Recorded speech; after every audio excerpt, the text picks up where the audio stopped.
Ndive xa bekuthethwa apha kuthethwa ngoThixo noSathane ukuthi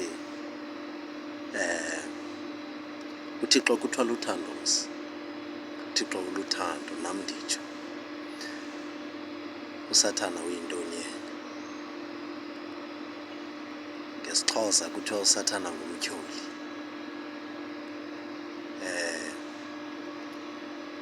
Abantu bakaThixo bathi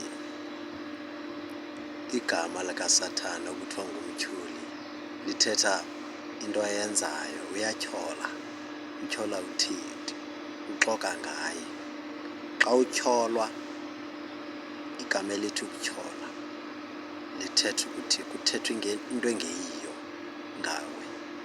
So umtyholi uthetha into engeyiyo ngoThixo. Iphi ke loo nto? Uthi uThixo akafuni sonwabe. Utsho njalo umtyholi, uThixo akafuni sonwabe.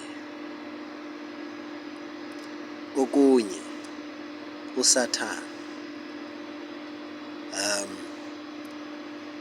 ndikhe nje phezulu ndingayiqali ekuqaleni uba kwenzeke ntoni.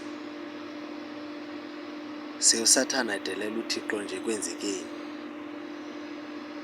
Izawuba yithopiki yenye imini leyo xa uThixo ethanda. Kodwa ngoku ndithanda ukuthetha ngale nto.